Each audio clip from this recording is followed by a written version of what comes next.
ne schimbă. Încet, încet să nu mai recunosc omul din oglindă.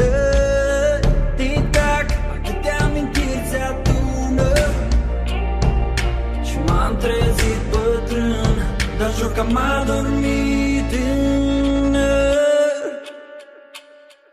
Cât de clar îmi amintesc, cât de mult visam să cresc. Acum nu mulțumesc, vreau să mai copilăresc măcar o zi.